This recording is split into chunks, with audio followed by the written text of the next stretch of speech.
That's funny. All right, good afternoon. We're here in Jacksonville, Florida, and interviewing one of our newer legacies, Mr. Don Reynolds. Don, congratulations. Thank you. Let's start by talking about we're in Jacksonville. You were born in Jacksonville, that's correct? That is right. All right. Talk to me some about your early musical experiences as a child. Dad was a singer, my father, and he was the minister of music at our church. And so he had me at quite a young age. I think I was probably 9, All right. singing with a choir. And I would stand next to this guy who sang tenor already very well and learn to pick up parts through him. Okay. So my first experience was with vocal or music. Your instrumental training began when?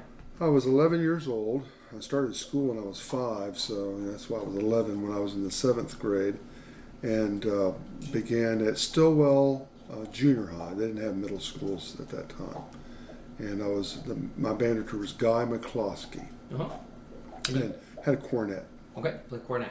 And high school was right up the street then, I'm sure. At Paxton High School. Paxton High School, yes. Not too far away, but that's where I went. And your high school director's name? High school was Richard Dixon. He's still quite active, right at 80, close to 80 years old. And he has invited me to come and work with him from time to time on some of the projects he has with the Northeast Florida Conservatory. Okay. And you went to college where? Jacksonville University. And then go Dolphins. That's also where I went to college. Yeah, that's go right. Dolphins. You started teaching in what year? 1975. All right. 1975. I had interned with Ward Green, who was a Cherry Parker High School. Cherry Parker High School, and then I got a call from Roger Meyer of Meyer's Music Company, and Roger called and said, "There's a job opening in Callahan." I said, "Where's that?" he said, "That's north of Jacksonville. Yeah. If you just take US 1 up, and you'll be able to find it."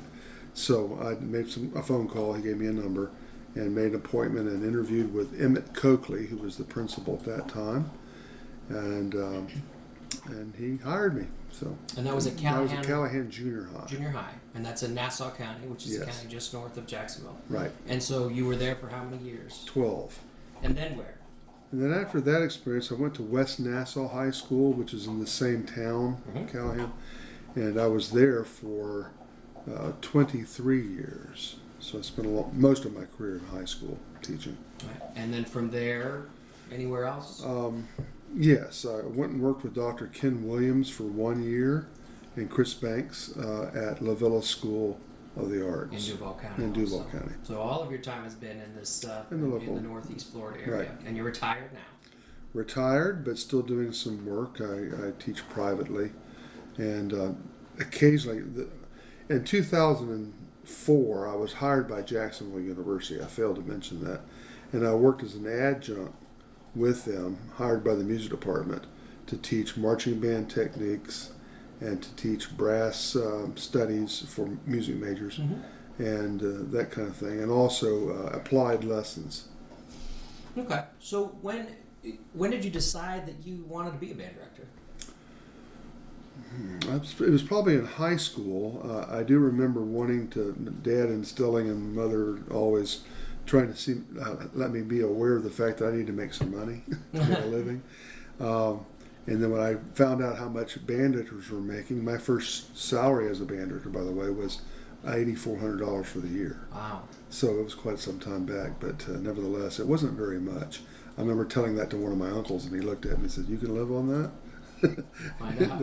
It looks like you did. But I did. I decided I wanted to be a band director. I explored the avenue of dentistry. Yeah. I thought I might want to be a dentist. I went to a few meetings towards that, and stopped playing with some groups for a while, and I just couldn't stand it. I got right back to it. Teeth. Yeah. Thank you. Good, Jason. Very good. What were some of the other influences that kind of made you get into this business? Well, I found out that, I don't mean to be bragging, but in junior high school, in high school, and in college, I was the principal trumpet player. Oh, okay. So I knew that this is something I could do. I also played with Sing Out Jacksonville, Up With People subsidiary, and traveled the state with them on weekends, and I enjoyed it. It was a life I really enjoyed. Okay. Your band director at Jacksonville University was Al Al Rogers. Rogers was my band director at JU. Yes. All right. And you played with the Jacksonville Symphony Yes. as well. What years did you That do was that? 1973 through 1970, the fall of 76. Okay. We've talked already about your teaching stuff. What were some of those early challenges you had as a band director? Probably myself, of my own making. I made a lot of errors in how to handle classroom management. And I found out after that first year that you shouldn't go to the principal with every little problem you have. He's got a busy job. And I would go to him constantly, and it pretty much, he wasn't happy about that. But after sit down and talking, we discussed how we could do some things. And he came to the classroom and watched, and he made some comments to me about downtime. I found out at that first year, by the end of it, that if you don't keep the kids busy, if they're not constantly working towards some goal, they'll get in trouble. Yeah. So I kept them, much to the chagrin of my colleagues, other teachers in other disciplines, I would keep them till the bell rang. And busy, keep them busy till the bell rang. And so that was, I think, a major success for me. And learning to keep good classroom management.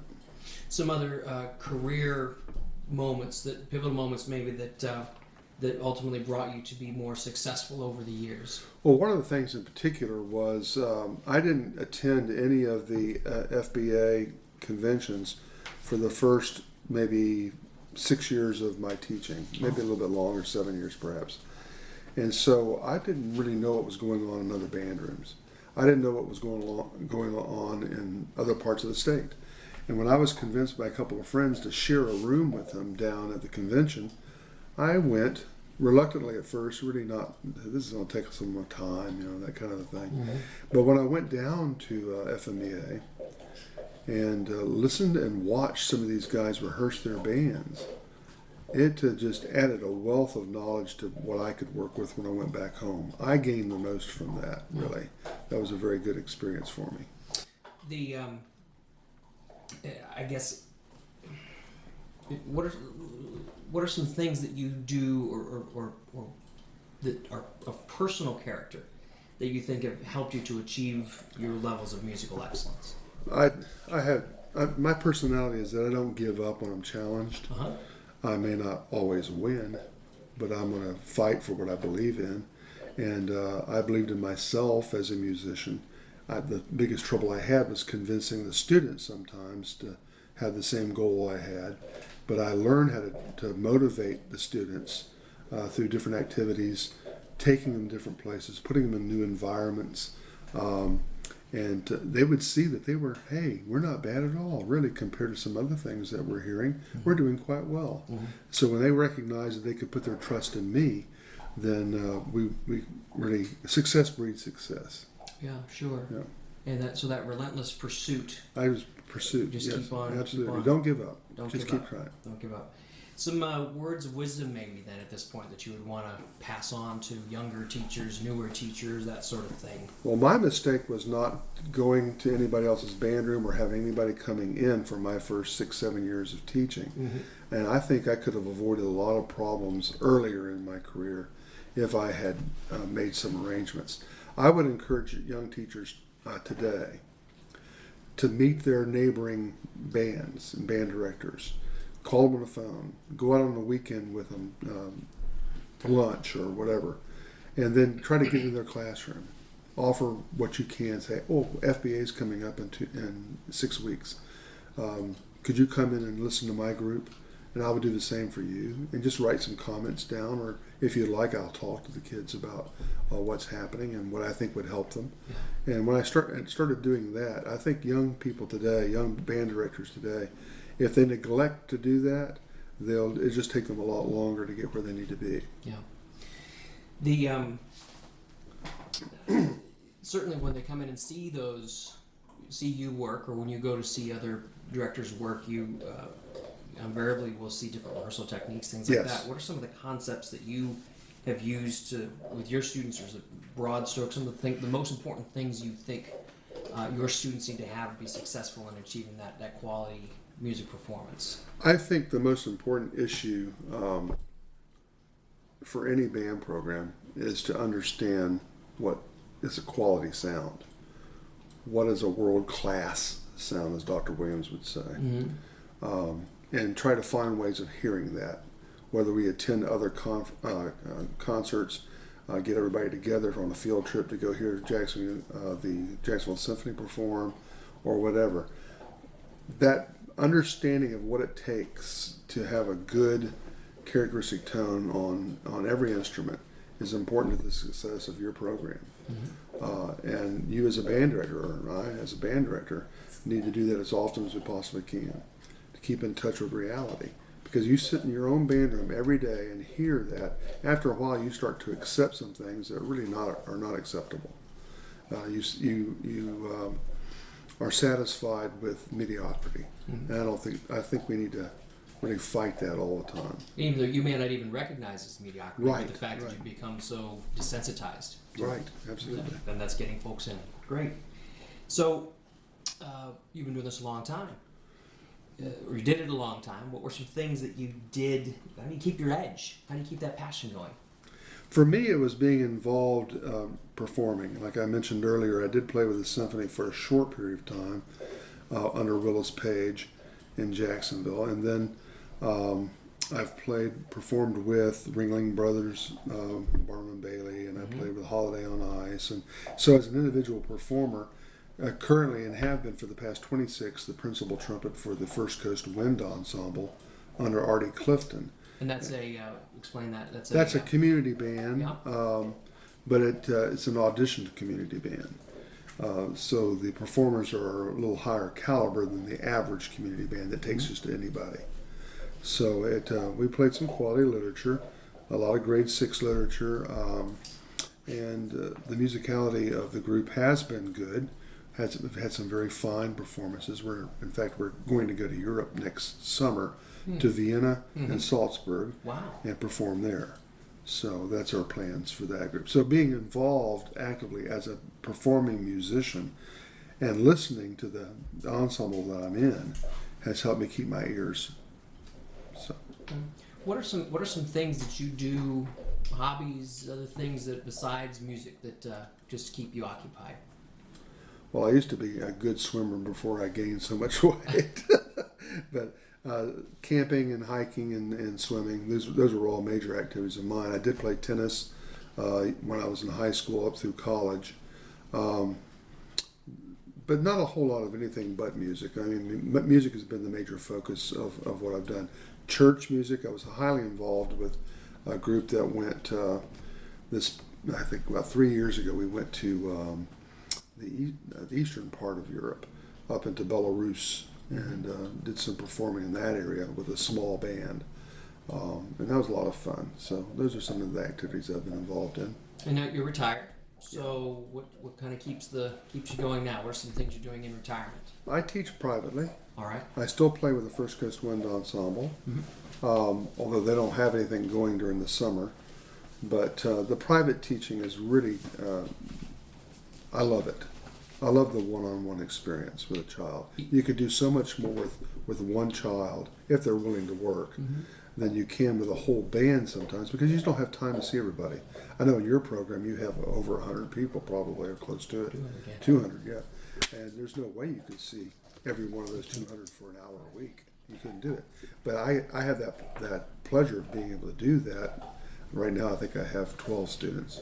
You really speak very passionately about those individual students. You think maybe going back that you prefer that to the standing in front of the whole band even?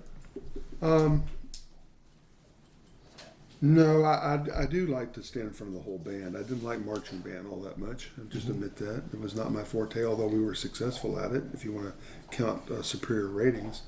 But it was not my great love. Sure. The most significant that I can remember feeling passion towards my craft was when I was teaching beginning band back in the 1970s. And the look on those kids' faces when they realized they could do something with that instrument, that look on their faces just gave me chills. I loved it. I look forward to the next day. Every day I look forward to going back and helping them achieve something on their instrument. You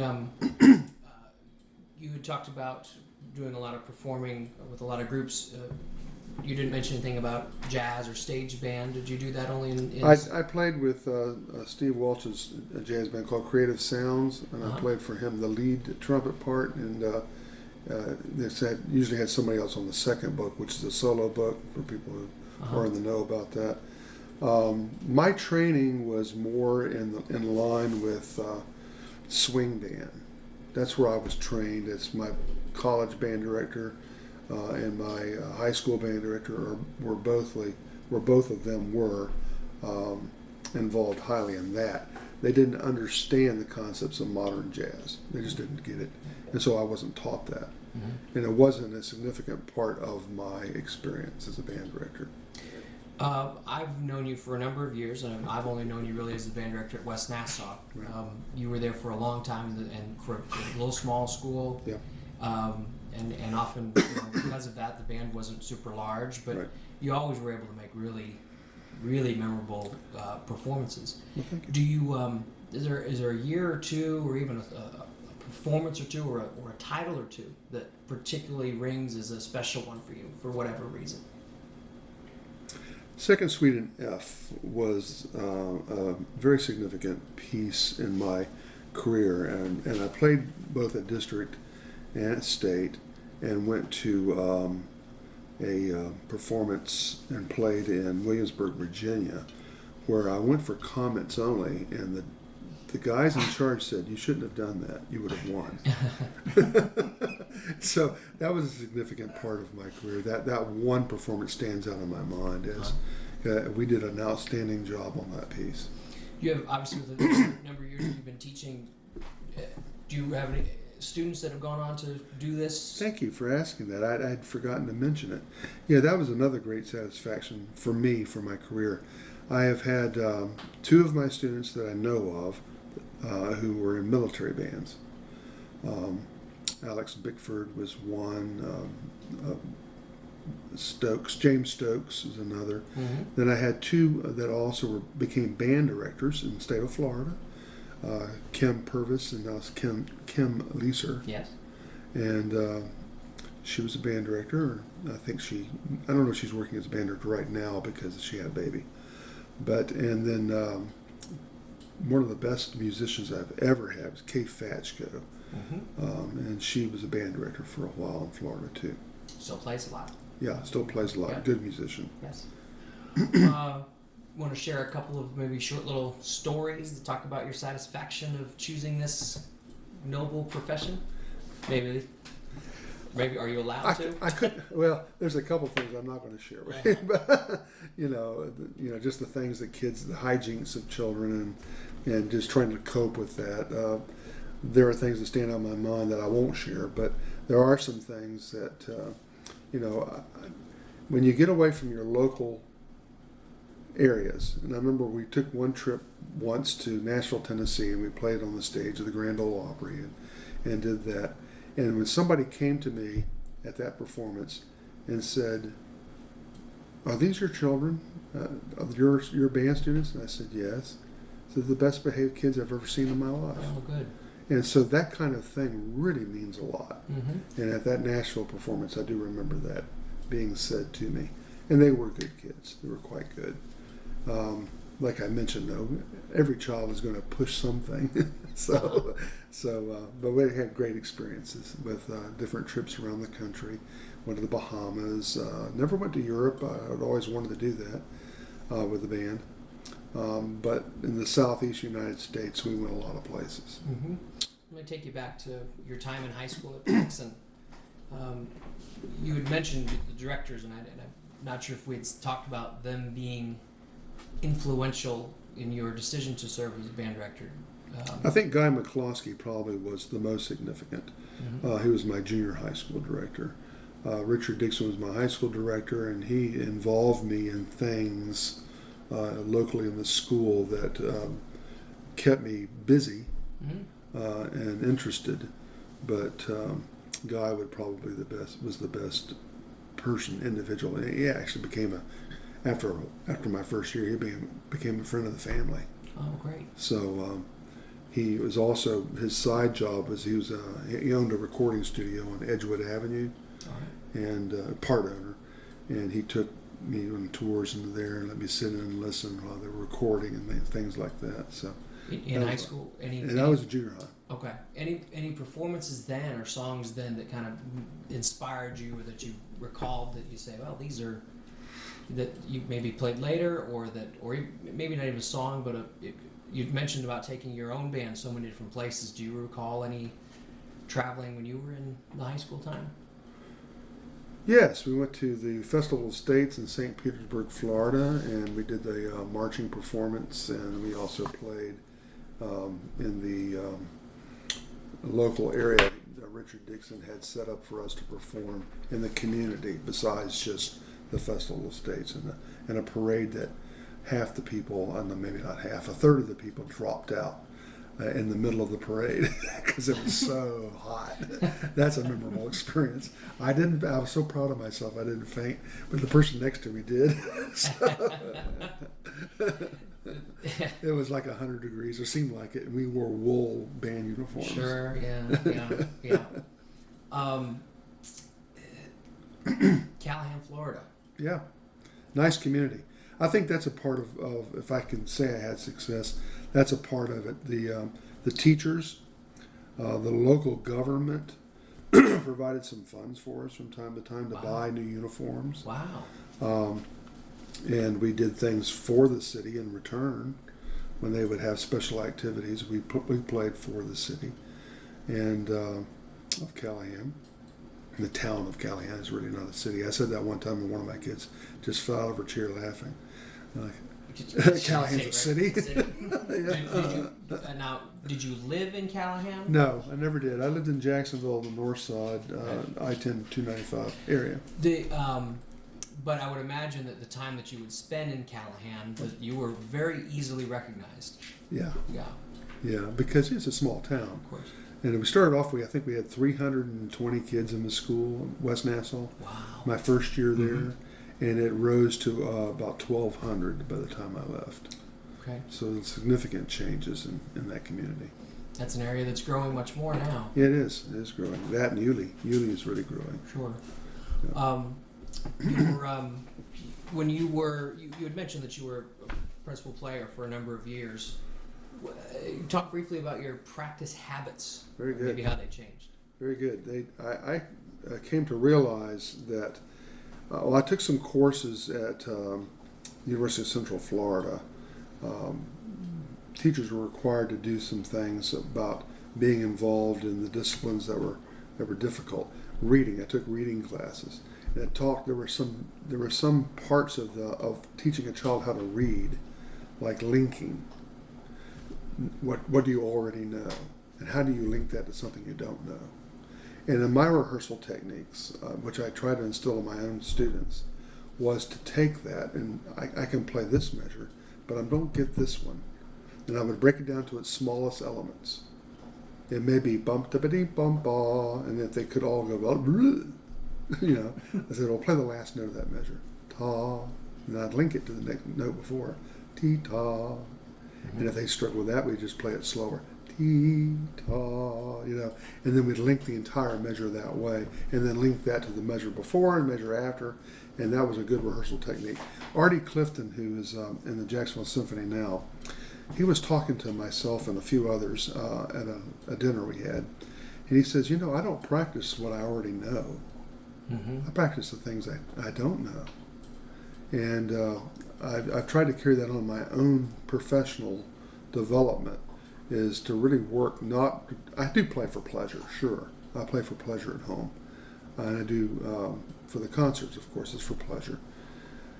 But there is great satisfaction of taking something that's very difficult and breaking it down to its simplest terms, and then putting that all together as one piece. And that linking, you said you learned that from taking a reading class. A reading class. Some of your own practicing earlier, some of those habits, are there some of those that you push to your students individually now too. Always make the best sound you can. And when a recording became available to me, when I could record myself play, I have Audacity like many others do, and I would just play and then go back and listen and said, "Oh, that's not right.